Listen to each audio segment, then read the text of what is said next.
नमस्कार, आप देख रहे हैं उदयपुर न्यूज। आपके साथ मैं हूं कृतिका चौबीसा। खबरों को विस्तार से जानेंगे। फिलहाल एक नजर अब तक की तमाम बड़ी खबरों पर। लगातार बढ़ती कोरोना मरीजों की संख्या कभी भी लगवा सकती है लॉकडाउन। ऐसा नहीं चाहते हो तो रखो सामाजिक दूरी, मास्क लगाना मत भूलो। हे सरकार, दृष्टि बाधितों के साथ हो रहा है अन्याय, दिव्य दृष्टि से करो न्याय।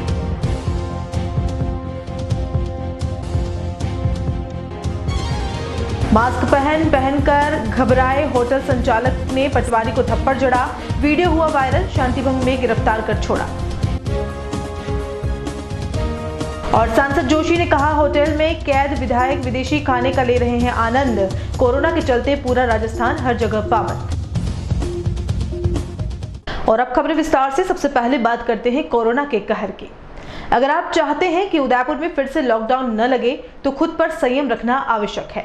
उदयपुर जिला कलेक्टर ने भी शहरवासियों से अपील की थी कि शहर में लॉकडाउन लगने या नहीं लगने की प्रक्रिया शहरवासियों पर निर्भर करती है।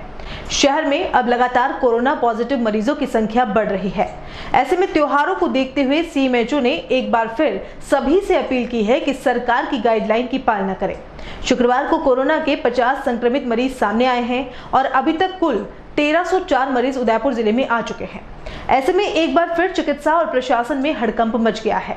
जिला परिषद में भी 3 लोगों के पॉजिटिव आने की सूचना मिली थी, लेकिन सीएमएचओ ने बाद में 1 के पॉजिटिव आने की अधिकृत पुष्टि की। इस पुष्टि के बाद ही जिला परिषद को सीज कर दिया गया। सीएमएचओ डॉक्टर दिनेश खराड़ी ने बताया कि जिले भर में लगातार कोरोना के आंकड़े बढ़ रहे हैं। ईद और राखी के पर्व के मद्देनजर भीड़ वाली जगहों पर न जाएं, सोशल डिस्टेंस की पालना की जाए। इसके साथ ही उन्होंने कहा कि अगर आंकड़े बढ़ते ही जाएंगे तो जिला प्रशासन से लॉकडाउन लगाने की अपील की जाएगी। आज टोटल 40 आए हैं, हालांकि इसमें से एक प्रीवियस पॉजिटिव है भिंडर का। इसमें से 30 तो हैं क्लोज कॉन्टैक्ट है, जो ऑलरेडी पहले से पॉजिटिव था उसके क्लोज कॉन्टैक्ट में जो लोग थे उसमें से 30 लोग हैं। और सिटी में टोटल 16 हैं, भिंडर में 8 हैं, घिरवा में 3, सराड़ा में 2 और जो कोरोना वॉरियर्स हैं वो 6 हैं। जिला परिषद में जो 3 का बात उठी थी, 3 नहीं है, जिला परिषद का 1 कार्मिक है और 2 कार्मिक डिस्ट्रिक्ट से, जल्लारा से और मावली से जिला परिषद आए थे। उन्होंने वहाँ सैंपल दिया था तो वो लोग पॉजिटिव पाए गए हैं। इस तरह से आपके माध्यम से मैं वापस बार बार यही निवेदन करना चाहूँगा कि राखी का त्यौहार है, कल ईद है, तो इन त्योहारों में बहुत ज़्यादा संख्या में लोग भीड़ इकट्ठी ना हो और सोशल डिस्टेंसिंग की पालना करें और कोरोना किस तरह से नहीं फैले ये ध्यान रखें। त्यौहार के हम ऐसा नहीं हो हम त्यौहार मनाने के उसमें अचानक से भी कोरोना के आंकड़े बढ़ जाएं या जाने अनजाने में क्या पता मैं संक्रमित हूँ और मैं राखी बनाने गया या मैं ईद बनाने गया तो दूसरे को संक्रमित कर दिया। बहुत ज़्यादा अपने परिवार से सगे संबंधी मिलने के चांस ज़्यादा हैं, तो त्यौहार मनाते वक्त थोड़ा सा इसकी पालना ज़रूर करें। सर, अगर आंकड़े बढ़ते हैं तो लॉकडाउन लगाने की संभावना है क्या? अगर आंकड़े बढ़ते हैं तो कलेक्टर साहब से निवेदन करेंगे कि लॉकडाउन लगाएं ताकि बहुत ज़्यादा लोग संक्रमित नहीं हो। सोशल डिस्टेंसिंग की पालना करवाना और सभी व्यापारियों के लिए मास्क को सख्ती से लागू करना अब प्रशासन के लिए भी चुनौती बनता जा रहा है। जिला प्रशासन ने बिना मास्क पाए जाने वाले व्यापारियों के चालान काटने शुरू कर दिए हैं। ऐसे में दिन भर मास्क लगाकर घुटन अनुभव करने वाले व्यापारियों में सहनशीलता खत्म होती जा रही है और फिर से आम दिनों की भांति ही अपना व्यापार करना चाहते हैं। चालान काटने गए पटवारी और ग्राम सेवक के साथ दुकानदार द्वारा मारपीट करने का एक मामला उदयपुर जिले के सायरा में सामने आया है, जहां बुधवार को उपखंड अधिकारी सहित टीम बिना मास्क वालों पर चालान बनाकर कार्रवाई कर रही थी। तभी टीम के पटवारी व ग्राम सेवक के साथ एक होटल संचालक ने मारपीट कर दी। पटवारी व ग्राम सेवक ने पुलिस में नामजद रिपोर्ट दर्ज करवाकर राजकार्य में बाधा का मुकदमा दर्ज करवाया है। आपको बता दें कि बुधवार को गोगुंदा उपखंड अधिकारी, सहायक विकास अधिकारी, उप तहसीलदार मई टीम के सायरा में मास्क नहीं लगाने वालों पर कार्रवाई कर रहे थे। दोनों अधिकारियों ने कस्बे में स्थित सुख सागर होटल पर बिना मास्क के खड़े संचालक नाहर सिंह राव व मूलाराम प्रजापत को बिना मास्क होने पर चालान राशि जमा करवाने को कहा तो दोनों ने गाली गलौज करते हुए मारपीट कर दी। सूचना पर टीम के अन्य पटवारी के साथ कार्मिक मौके पर पहुंचे व बीच बचाव कर छुड़वाने का प्रयास किया गया। इसके साथ सायरा थाने में भी मामला दर्ज करवाया गया। वहीं पटवार मंडल के जिलाध्यक्ष पंकज पालीवाल सहित पटवारियों ने तहसीलदार से मिलकर मामले में शीघ्र ही कार्रवाई की मांग की है। अधिकारियों के साथ हुई मारपीट पर राज्यकार्य में बाधा का मामला दर्ज कर आरोपियों को शांति भंग में गिरफ्तार कर पाबंद कर दिया गया है। अच्छा 24 घंटे वन जोड़ी रखोगे हाथ में लगा ठीक रही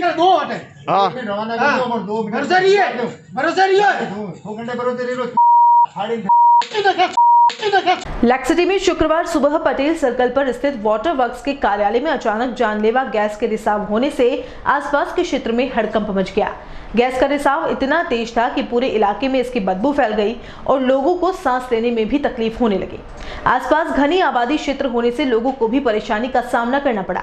आपको बता दें कि जलदाय विभाग में पानी को साफ करने के लिए क्लोरीन गैस का उपयोग किया जाता है और बड़े बड़े क्लोरीन गैस के सिलेंडर भी विभाग में ही मौजूद होते हैं।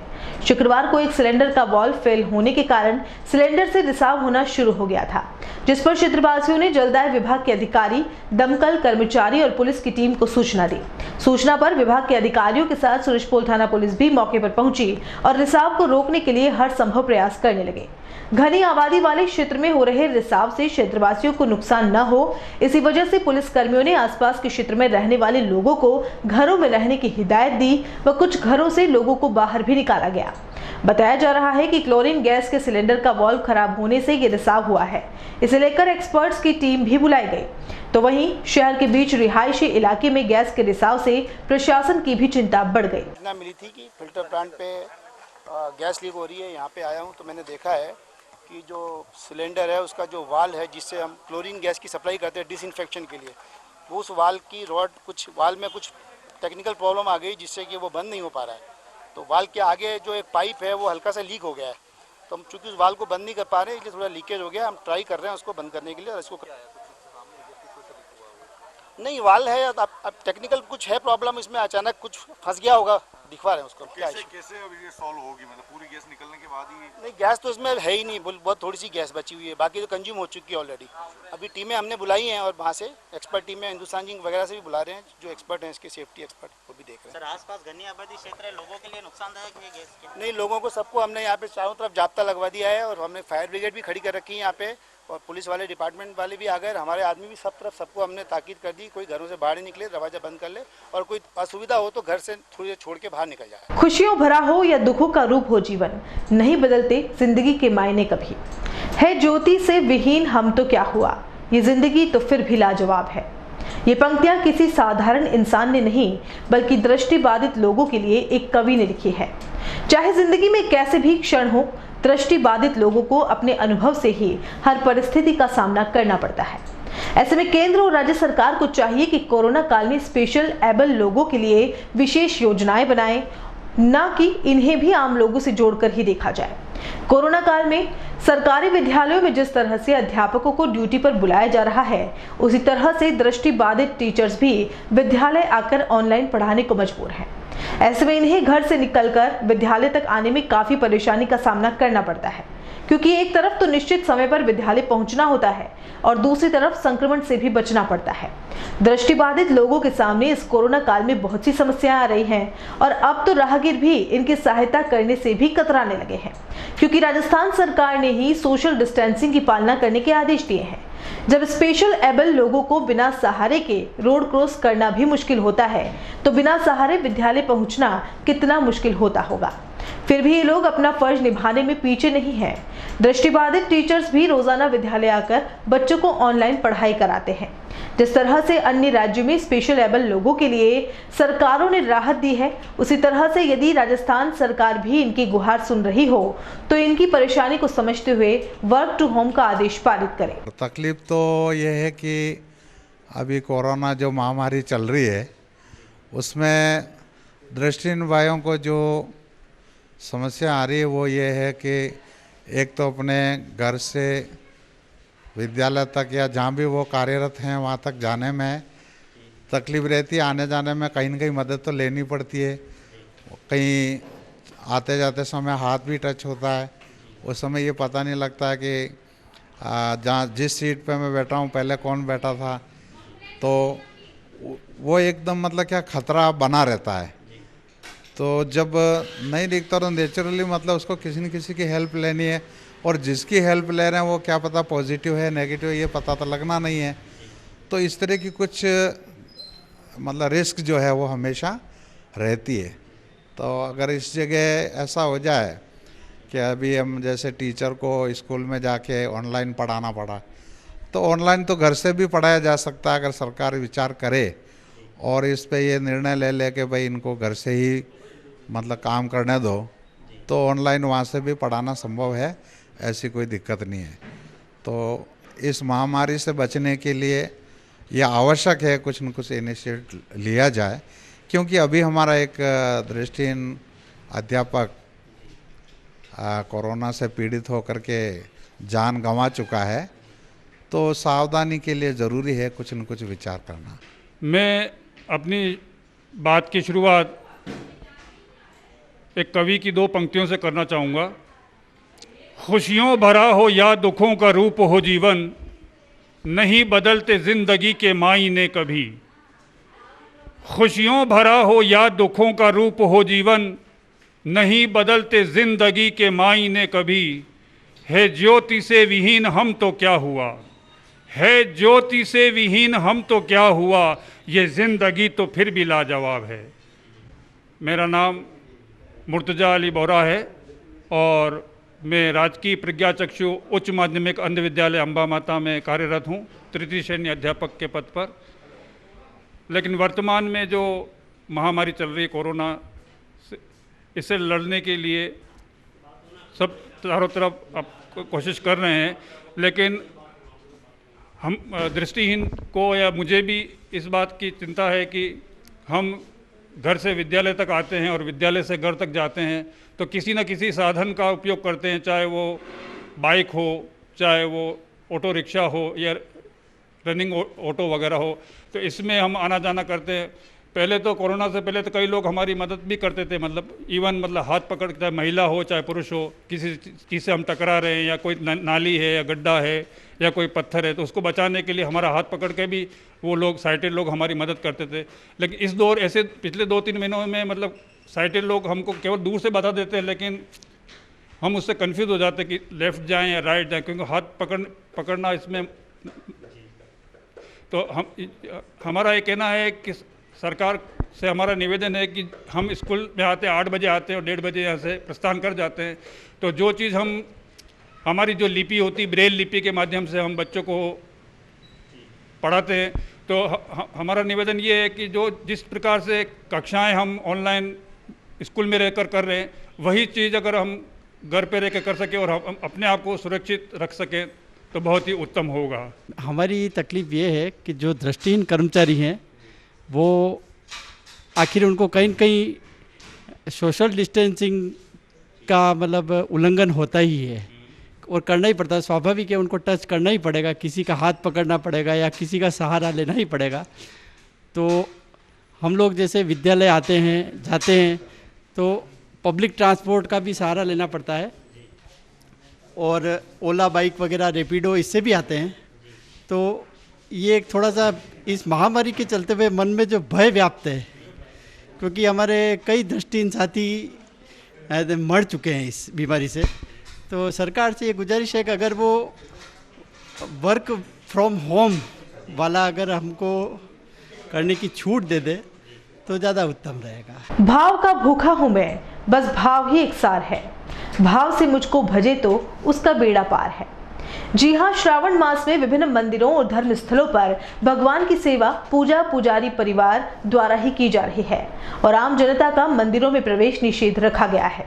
ऐसे में अब कई भक्त अपने घर पर ही भावनाओं से सावन मास के उत्सव मना रहे हैं। पुष्टि मार्गीय वल्लभ संप्रदाय की ओर से श्रावण मास में 30 दिनों तक भगवान श्रीनाथ जी की विशेष पूजा अर्चना की जाती है, जिसमें भगवान को अलग अलग हिंडोलों में विराजित कर विभिन्न प्रकार के श्रृंगार किए जाते हैं और सावन के झूले झुलाए जाते हैं। पुष्टि मार्गीय सेवा में वल्लभ संप्रदाय के लोगों के घर श्रीनाथ जी की सेवा विराजने की भी परंपरा है, जिसके तहत श्रीनाथ जी के भक्त अपने घरों पर ही विशेष पूजा अर्चना करते हुए श्रीनाथ जी की सेवा में लगे हैं। गुरुवार को पवित्र एकादशी के मौके पर सवीना स्थित हितेश वल्लभ जोशी के घर भगवान को काले रंग के वस्त्र धारण करवाते हुए मोगरे के फूलों से श्रृंगारित किया गया। जोशी ने बताया कि आज के दिन भगवान के लिए श्री यमुना जी का भाव होता है और इसी वजह से काले रंग के श्रृंगार में भगवान को विराजित कराया जाता है। वहीं राखी पर इन आयोजनों की पूर्णाहुति की जाएगी, जिसमें फलों का भोग धरते हुए फलों से ही श्रृंगार भी किया जाएगा। मेरे घर पे पुष्टि मार्ग की सेवा विरासती है, तो श्रावण मास में ठाकुर जी के झूलों का 30 दिन तक प्रोग्राम रहता है और विभिन्न प्रकार के झूलों ठाकुर जी झूलते हैं, कभी लाल में, कभी हरे में, कभी ठकुरानी तीज के दिन हमारा पुष्टि मार्ग के अंदर हम जमुना जी का भाव रखते हैं। इसके उस दिन काला पूरा वस्त्र और काला ही हिंडोला होता है। उस तरीके से आज फूलों का हिंडोला का आयोजन हमने घर पे किया था ठाकुर जी के लिए और 2 दिन बाद फल का हिंडोला किया जाएगा और रक्षाबंधन के दिन फिर इस हिंडोले का पूर्णाहुति हो जाती है। तो ये परंपरा बरसों से चलती आ रही है और चारों तरफ कोरोना के कारण से मंदिर बंद हैं, तो बस हमारे घर पे सेवा है ठाकुर जी की, हम ठाकुर जी की सेवा करते हैं, उसका आनंद लेते हैं और फोटो डाल देते हैं फेसबुक पे और व्हाट्सएप पे ताकि लोग बाग उसका आनंद ले सके, घर बैठे दर्शन कर सकें। राजसमंद जिले की नाथद्वारा पालिका में दूसरे दिन भी पॉजिटिव मरीजों की संख्या में बढ़ोतरी हो गई। ऐसे में शुक्रवार को भी वार्ड नंबर 21, 22 और 23 में सैंपल लिए गए और लोगों को घरों में ही रहने पर पाबंद किया गया। इन तीनों वार्डों में ही अब तक सबसे ज्यादा रोगी सामने आए हैं। इसी को ध्यान में रखते हुए उदयपुर न्यूज की टीम ने वार्ड नंबर 22 और 23 के वार्ड सेवकों से मुलाकात कर जानकारी ली, जिसमें वार्ड नंबर 23 के पार्षद गोपेश बागोरा ने बताया कि पिछले 3 दिनों से उनके वार्ड में सैंपल टेस्टिंग हो रही है और उन्होंने भी शुक्रवार को अपनी जांच करवाई और सभी वार्ड वासियों से भी निवेदन किया कि वह भी आगे बढ़कर अपनी जांच कराएं। वार्ड नंबर 22 के पार्षद दिनेश एम जोशी ने बताया कि नाथद्वारा के वार्ड नंबर 21, 22, 23 में शुक्रवार सुबह तक 5 पॉजिटिव केस और सामने आए हैं। 2 दिन में करीब 36 केस हो चुके हैं और शुक्रवार को पूरे दिन में 150 सैंपल इन वार्ड नंबर 21, 22, 23 में लेने का प्रयास चल रहा है। जांच करवाई सर आपने, जो पॉजिटिव लोग आए हैं या वार्ड में आपने पूरी सर्वे की क्या और आपने भी जांच करवाई क्या? जी, मैंने सबसे पहले आगे रह के अपनी जांच करवाई है और जैसे ही मुझे पता चला कि 21, 22 और 23 नंबर वार्ड का जो प्रतिनिधित्व मैं कर रहा हूँ एज ए पार्षद, तो सबसे पहले मेरा फर्ज था कि मैं जांच करूँगा ताकि वार्डवासी उससे प्रोत्साहित होकर जांच के लिए आगे आए। ताकि सबसे पहले पहल मैंने करी। कल जांच वाले आए थे तो उनको स्वेच्छा से मैंने आगे रह के मेरी जाँच करवाई। मुझे देखकर और मुझसे प्रोत्साहन लेकर वहाँ जितने भी लोग थे उन्होंने भी मेरे साथ साथ जांच को आगे बढ़ाने की कोशिश की और मैं सभी वार्डवासियों से और जो भी पार्षद है वार्डवासी और जहाँ भी ये कोरोना के इफेक्ट आ रहे हैं जिस भी वार्ड में, तो मैं सभी से निवेदन करना चाहूँगा कि आगे रहकर अपनी जांच कराएं। जांच करवाने में कोई भी संकोच नहीं करें ताकि नाथद्वारा को इस कोरोना के ब्लास्ट से और रोका जा सके और नाथद्वारा को सुरक्षित किया जा सके। जो मुझे जानकारी मिली है उसमें तो अभी सुबह 5 पॉजिटिव नाथद्वारा शहर में और ज्ञात हुआ है कि अभी 5 पॉजिटिव आए हैं जो नाथद्वारा शहर के हैं। 1 पॉजिटिव कोई है वो जो बात शायद गांव का है और अभी तक 31 पॉजिटिव तो कल तक थे और 5 पॉजिटिव हाल अभी 36 पॉजिटिव नाथद्वारा शहर में आ चुके हैं और बाकी 350 की सैंपलिंग कल भेजी गई है जो अभी उसकी जांच आनी बाकी है। सर सुरक्षा के लेकर क्या कर रहे हैं अभी आप? सुरक्षा को लेकर तो हमारे स्थानीय प्रशासन, एसडीएम साहब, डिप्टी साहब, पुलिस प्रशासन, साथ ही नगर पालिका के स्टाफ पल की वो पूरी ध्यान रख रहे हैं। जो भी पॉजिटिव क्षेत्र है उसमें लोगों से घर घर सैंपलिंग ली जा रही है। कल भी हमने 350 सैंपलिंग चिकित्सा विभाग ने इन्होंने ली थी। आज भी लगभग 150 सैंपलिंग और लेने का प्रयास है। सर ये जो काम चल रहा है अभी पीछे ये आपके नालों का और इसका ये भूमिगत लाइनों का, इसमें क्या असर हो रहा है? इसमें काफ़ी समय हो गया है, क्या है इसके बारे में जानकारी? ये काम निरंतर प्रगति पर है। भूमिगत केबल का काम भी अपने स्तर पर कहीं भी रुका हुआ नहीं है। वो अपने पूरा मंदिर परिक्रमा में बरसाती नाले का जो काम चल रहा है वो भी एकदम युद्ध स्तर पर चल रहा है। इन सभी कामों के लिए हमारे रेगुलर विधायक महोदय और विधानसभा अध्यक्ष जी भी नाथद्वारा पर निगाह रखे हुए हैं। वो रोज़ की रोज़ कोरोना के संबंध में और निर्माण के संबंध में जानकारी ले रहे हैं। और बुलेटिन में यहाँ रुकेंगे एक ब्रेक के लिए। आप देखते रहिए उदयपुर न्यूज़।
उदयपुर प्रॉपर्टी लेकर आया है मात्र 1000 रुपए में 800 वर्ग फीट का भूखंड। जी हाँ, सही सुना आपने, 1000 रुपए का मेंबरशिप और 30 रुपए प्रतिदिन 100 दिनों तक जमा करवाना है और प्रतिदिन एक लकी विजेता बन सकता है 100 वर्ग फीट भूखंड का स्वामी। 100 दिनों में 100 लकी विजेता जीत सकते हैं 100 प्लॉट, वह भी आपके सपनों का शहर उदयपुर के पास ही। तो देर न करें, आज ही स्कीम का लाभ उठाएं और अपनी जमीन का मालिक खुद बनें। संपर्क करें Udaipur property 212 second floor Samriddhi complex, कृषि उपज मंडी गेट के सामने, Reti stand, Udaipur. Mobile number 8598586687 Kapil Agrawal और 7296811920 करण सिंह सिसोदिया।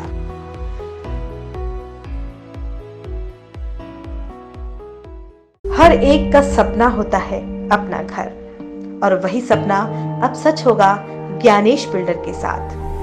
ज्ञानेश बिल्डर लाए आपके लिए शांत, सुरम्य और प्राकृतिक वातावरण में 22,30,000 रुपए की लागत से आपके अपने सपनों का घर।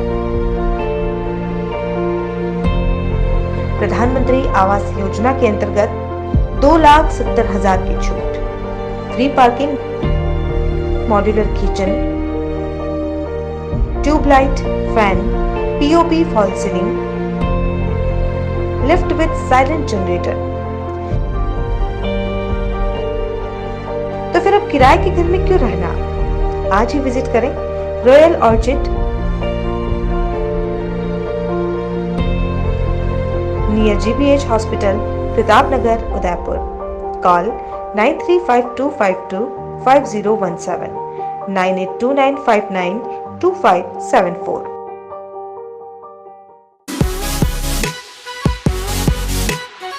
शहर के बीचों बीच बसा सिद्धि विनायक हॉस्पिटल।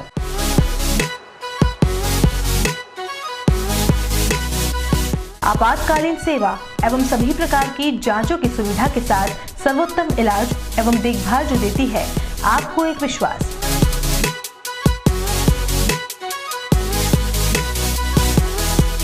सभी प्रकार के ऑपरेशन, अत्याधुनिक मशीन से लैस आईसीयू की सुविधा उपलब्ध।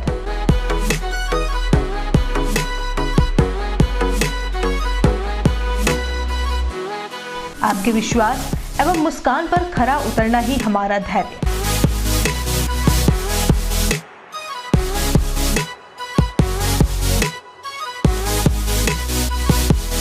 सिद्धि Vinayak hospital, main road, sector 6, Hiran Magri, Udaipur. Call it 9660733167।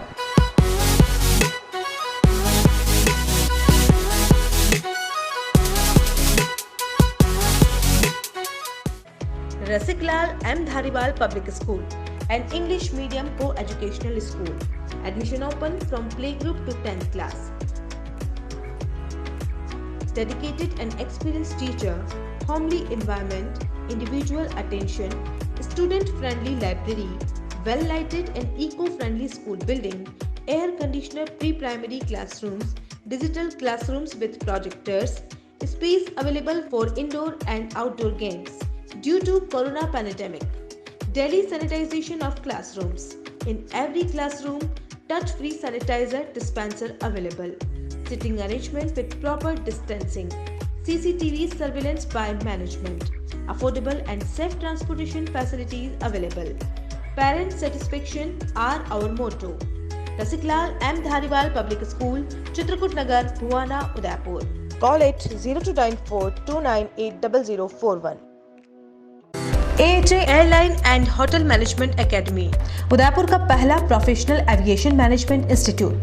12th के बाद करियर की चिंता, पहली बार राजस्थान में 12th के बाद साइंस, आर्ट्स, कॉमर्स के स्टूडेंट्स के लिए लाए हैं डोमेस्टिक व international bachelor in aviation, diploma in cabin crew, air hostess, ground staff, security management courses. इन कोर्सेज में एडमिशन लेकर आप अपना बेहतरीन करियर डोमेस्टिक व इंटरनेशनल एयरलाइंस व डोमेस्टिक व इंटरनेशनल एयरपोर्ट पर बनाइए। कोर्सेज के साथ प्रत्येक वर्ष एक foreign tour, international airport training, foreign internship Dubai, Thailand, Malaysia, Singapore में। Grooming and personality development classes, spoken English, French and Arabic language classes. Yoga, swimming, gym classes. Institute के अनेक स्टूडेंट्स का इंडिगो, स्पाइस जेट, विस्टारा, एयर इंडिया व डोमेस्टिक व international airport पर selection हो चुका है। बनाएं एक अच्छा करियर एविएशन व टूरिज्म फील्ड में। AHA, the first and only institute to start the bachelor's, domestic and international degree in aviation and tourism with 100% job placement in the leading airlines of India and international. Admission open. First floor, Paradise Complex, opposite Agrawal Dharmshala, Sector 11, Udaipur. Call it 70231 44442 8107 392702. Website www.ahaudaipur.com. Royal motors company पिछले 35 वर्षों से आपकी सेवा में।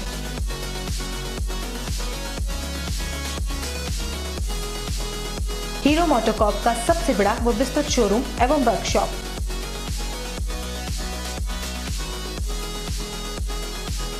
जहां आपकी two wheelers गाड़ी को मिलेंगी विश्व स्तरीय सर्विस एवं जनरल पार्ट्स की सुविधा।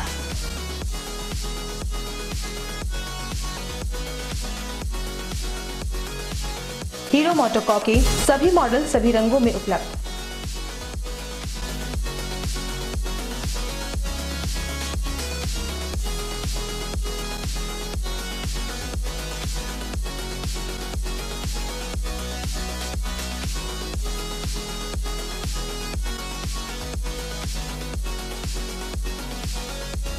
बुकिंग का लाभ उठाएं।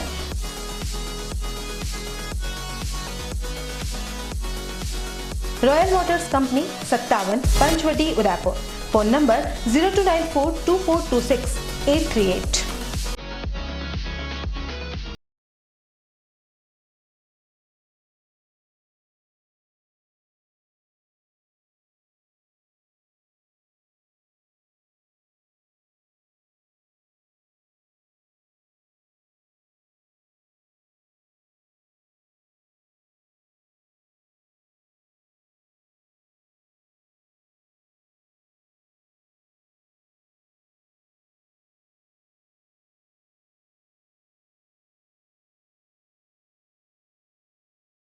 Global exposure, international exposure of Peden Township in Thailand, Malaysia, Mauritius, Singapore and Canada.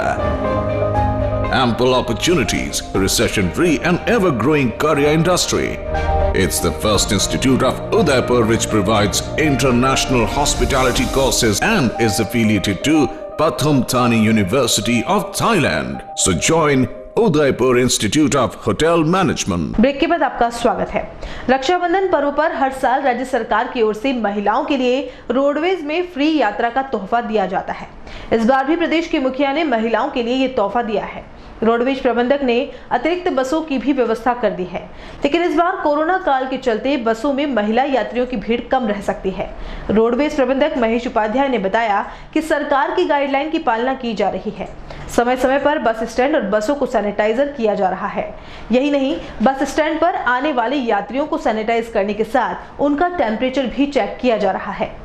बस में यात्रा करने वाले यात्रियों को भी सोशल डिस्टेंसिंग और मास्क लगाने की हिदायत दी जा रही है। हालांकि अभी इन दिनों में कई रूटों पर यात्री भार जितना होना चाहिए उतना नहीं मिल पा रहा है। रक्षाबंधन में कोविड की गाइडलाइंस की पालना करते हुए हमने जितनी भी कैपेसिटी में है, जैसा राज्य सरकार का कल रात में आदेश आ चुका है कि प्रतिवर्ष की भांति इस वर्ष भी राजस्थान की बॉर्डर में जहाँ तक महिला यात्री यात्रा कराएगी, हम हमारी माताओं बहनों को निःशुल्क यात्रा कराएगी राजस्थान परिवहन निगम।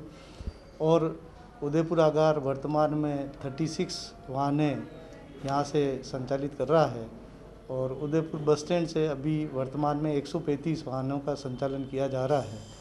कोविड की गाइडलाइन के अनुरूप हम पूरे प्रयास कर रहे हैं। वाहनों को 3 बार सैनिटाइज किया जा रहा है, साथ ही साथ बस स्टैंड का 2 बार सैनिटाइजेशन किया जाता है। मास्क, ग्लव्स और सैनिटाइजेशन की पूरी व्यवस्था हमने कर रखी है। महिला उनसे यही निवेदन करेंगे कि भीड़भाड़ नहीं करें। निःशुल्क यात्रा का जो राज्य सरकार ने निर्देश है उसकी पालना में निगम ने अपनी उदयपुर आगार की 35 बसें स्पेयर खड़ी कर रखी है। जैसे भी जिस मार्ग पर आवश्यकता होगी उस मार्ग पर वाहनों को प्रस्थान कराया जाएगा। अभी तक बहुत खाली चल रही है वाहनें। 62% यात्री भार में राजस्थान परिवहन निगम अभी संचालित हो रहा है, जो हमारी लागत से भी हमें कम अर्जन कर रहे हैं। परंतु यात्री सुविधा और यात्रियों को भय को निकालने के लिए कोरोना से पूरी सावधानी हम बिना संक्रमण वाली वाहनों का संचालन करने का पूरा प्रयास कर रहे हैं। मैं आपको यहाँ ये भी अवगत कराऊँ कि लॉकडाउन के बाद 24 मार्च से राजस्थान परिवहन निगम लगातार प्रवासी मजदूर हो, स्टैंडर्ड लेबर हो, हमारे आदरणीय अध्यक्ष एवं प्रबंध निदेशक महोदय के रात दिन के प्रयासों से हम काम कर रहे हैं, पर हमारी वाहन में हमारा एक भी कार्मिक आज दिन तक संक्रमित नहीं हुआ है। हम भाग्यशाली है, हम पूरा ध्यान रख रहे हैं और हमारा पूरा प्रयास है कि हम कोरोना संक्रमण मुक्त वाहनों में यात्रियों को सुविधा दें और इस महामारी के दौर में जितनी मदद हम यात्रियों की कर सके उतनी करें। सभा के चित्तौड़गढ़ जिले के सांसद सीपी जोशी ने प्रदेश सरकार पर बड़ा हमला बोला है। सांसद सीपी जोशी ने कहा कि प्रदेश की सरकार को अपने विधायकों पर ही विश्वास नहीं है तो वह क्या सरकार चलाएंगे। उनको नैतिकता के आधार पर इस्तीफा देना चाहिए। उन्होंने कहा कि आज राजस्थान का प्रत्येक नागरिक अपनी समस्याओं से ग्रस्त है। जहां किसी के बिजली के बिल की समस्या है तो टिड्डी दल ने किसानों को परेशान कर रखा है, वहीं राजस्थान में कोरोना ने चारों ओर पैर पसार रखे हैं। आमजन को लेकर किसान और कर्मचारी परेशान हैं। राजस्थान सरकार आलीशान होटलों में चल रही है। जोशी यही नहीं रुके, उन्होंने यहां तक आरोप लगाया इटली के व्यंजन परोसे जा रहे हैं और उनका सभी आनंद ले रहे हैं। जयपुर से लेकर उदयपुर तक विधायकों के चर्चे ही नजर आते हैं। राजस्थान की जनता परेशान है पर उन्हें सुनने वाला कोई नहीं है। देखिए, राजस्थान का दुर्भाग्य है कि सत्ता लोलुपता में राजस्थान की जनता त्राहिमाम कर रही है। कहीं कोरोना का संकट है, कहीं बिजली का संकट है, टिड्डी अलग हमला कर रही है, मानसून समय पर नहीं है, किसानों के दो बार बीज खत्म हो गए और राजस्थान सरकार सिर्फ कुर्सी के लिए वहाँ के जनप्रतिनिधि जो जनता की सूद लेने जाना चाहिए वो आज एक 5-7 स्टार होटल में बैठे हैं, भोजन का आनंद ले रहे हैं, इटालियन भोजन बना रहे हैं। दुर्भाग्य है, उनको या तो बहुमत से अगर विश्वास नहीं है अपने विधायकों के ऊपर तो छोड़े मुख्यमंत्री की कुर्सी के ऊपर इतना लोग। अब अगर अपने ही साथियों पर विश्वास नहीं है तो इतना मुख्यमंत्री की कुर्सी से चिपकना ठीक। जयपुर के बाद अब माना जा रहा है उदयपुर शिफ्ट होंगे, तो क्या खुद के विश्वास नहीं विधायकों पे? देखिए, इनको जिसको अपने घर पे अपने परिवार के लोगों के ऊपर विश्वास नहीं हो तो राजस्थान की जनता उन पर विश्वास कैसे करेगी। आधुनिक राजस्थान के निर्माता कहे जाने वाले मोहनलाल सुखाड़िया की जन्म जयंती के मौके पर निगम में बैठे कांग्रेसी पार्षद सुखाड़िया समाधि पर पुष्पांजलि अर्पित करने पहुंचे। इस दौरान उन्होंने बताया कि राजस्थान के विकास में सुखाड़िया जी ने अपना महत्वपूर्ण योगदान दिया है। उनके बताए मार्ग पर चलकर कांग्रेस को मजबूत करने का अथक प्रयास किया जाएगा। वार्ड 10 के पार्षद गिरीश भारती ने बताया कि मोहनलाल सुखाड़िया ने अपने कार्यकाल में कांग्रेस पार्टी को एक मुकाम पर पहुंचाया था। उन्होंने उदयपुर के विकास के लिए जिस तरह से काम किया उसे कोई भूला नहीं सकता, चाहे वह मानसी वाकल योजना हो या फिर सुखाड़िया यूनिवर्सिटी को बनवाना। उदयपुर में भी कांग्रेस को सुखाड़िया जी के बताए हुए मार्ग पर चलकर शहर विकास के काम करना होगा। आधुनिक राजस्थान के निर्माता, मेवाड़ के शेर और हमारे प्रदेश राजस्थान के मुख्यमंत्री स्वर्गीय मोहनलाल जी सुखाड़िया की जयंती पर हम कांग्रेस पार्षद दल के सभी सदस्य उन्हें श्रद्धा सुमन अर्पित करते हुए ये आशा करते हैं कि उनके द्वारा दिखाए गए सपने और उनके द्वारा बताए गए मार्ग पर हम चलें और कांग्रेस को मजबूत करें और जनता की सेवा करें। मोहनलाल सुखाड़िया ने जो राजस्थान ही नहीं, मेवाड़ ही नहीं, पूरे प्रदेश में जो अपने कार्यों से जो छाप छोड़ी है वो आज भी एक इतिहास बना हुआ है। आज मानसी वाकल का पानी से लेकर मोहनलाल सुखाड़िया यूनिवर्सिटी और इस शहर का विकास जो मोहनलाल सुखाड़िया ने किया है वो एक शहर के विकास का मील का पत्थर है। हम इस अवसर पर मोहनलाल सुखाड़िया जी को नमन करते हैं और सभी कांग्रेस जन उनके प्रति श्रद्धा सुमन अर्पित करते हैं। शुक्रवार को मोहनलाल सुखाड़िया विश्वविद्यालय के छात्रों ने अपनी विभिन्न मांगों को लेकर विश्वविद्यालय के डिप्टी रजिस्ट्रार को एक ज्ञापन सौंपा।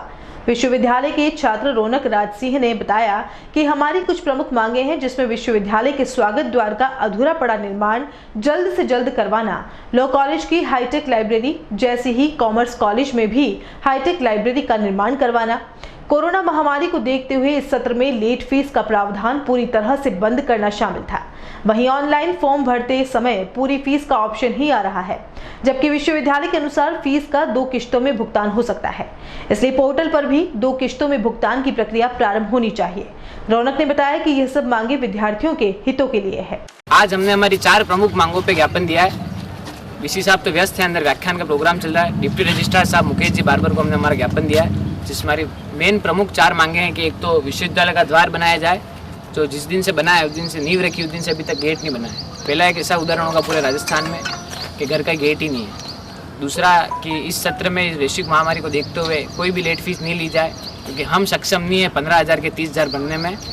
तीसरी मांग हमारी ये है कि कॉमर्स कॉलेज में एक हाईटेक लाइब्रेरी का निर्माण हो, जैसे लॉ कॉलेज में बनी हुई उसकी तर्ज पर, उसके आधार पर कॉमर्स कॉलेज में एक हाईटेक लाइब्रेरी का निर्माण हो, जिसकी सीटिंग कैपेबिलिटी कम से कम 500 छात्रों की हो, क्योंकि 5600 बच्चे पढ़ते हैं तो 0.1% हो रहा है, शायद समथिंग 56, और अगर 5600 का 10% करो तो 560 होते हैं। 560 बच्चे तो बैठने ही चाहिए। ये हमारी मेन मांगे रखी हैं। 7 दिन का अल्टीमेटम दिया है साहब को, जो भी होगा जल्द से जल्द होगा और छात्रों के हितों में। राजस्थान के प्रसिद्ध राजनीतिज्ञों में से एक थे सुखाड़िया, जिन्हें आधुनिक राजस्थान का निर्माता भी कहा जाता है। शुक्रवार को मोहनलाल सुखाड़िया विश्वविद्यालय के गेस्ट हाउस में सुखाड़िया स्मृति व्याख्यान आयोजित किया गया।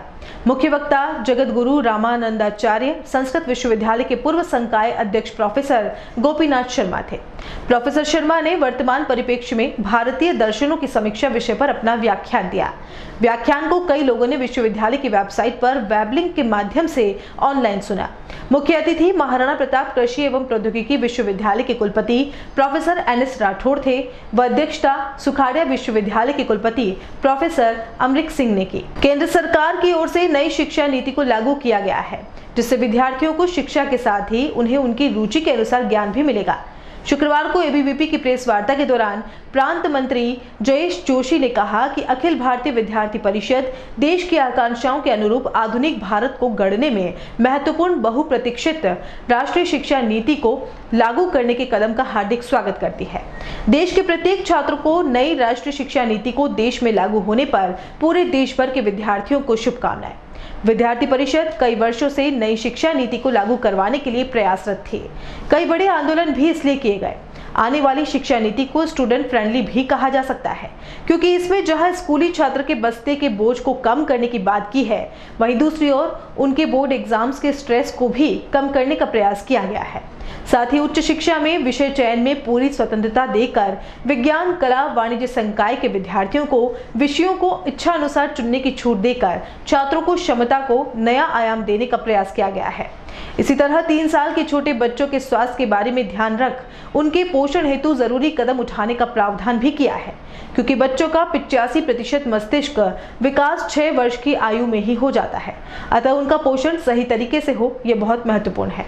जैसा कि हम सभी को जानकारी में है कि नई राष्ट्रीय शिक्षा नीति पूरे देश भर में लागू होने जा रही है और पूरे देश भर के विद्यार्थियों को, शिक्षाविदों को इसके लिए बहुत बहुत शुभकामना।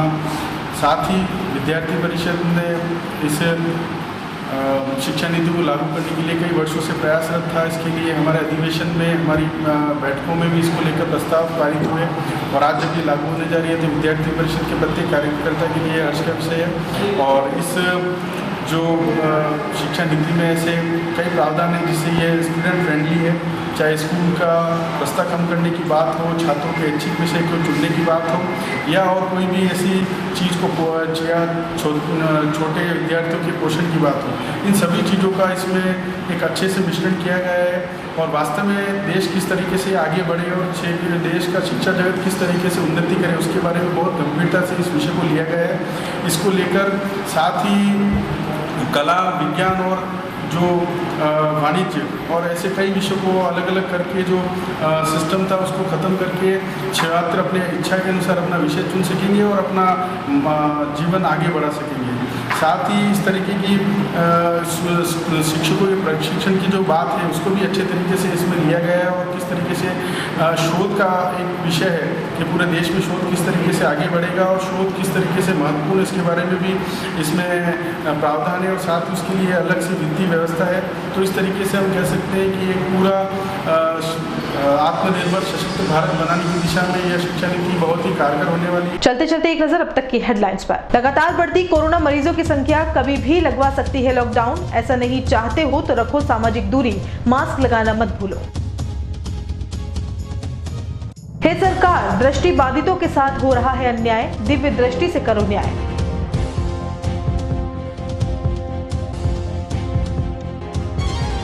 मास्क पहनकर घबराए होटल संचालक ने पटवारी को थप्पड़ जड़ा, वीडियो हुआ वायरल, शांति भंग में गिरफ्तार कर छोड़ा। और सांसद जोशी ने कहा, होटल में कैद विधायक विदेशी खाने का ले रहे हैं आनंद। कोरोना के चलते पूरा राजस्थान हर जगह पाबंद। उदयपुर न्यूज के इस बुलेटिन में फिलहाल इतना ही। शहर की तमाम हलचल से आपको आगे भी रूबरू करवाते रहेंगे। फिलहाल इजाजत दीजिए कृतिका चौबीसा को और खबरों के लिए देखते रहिए उदयपुर न्यूज। नमस्कार।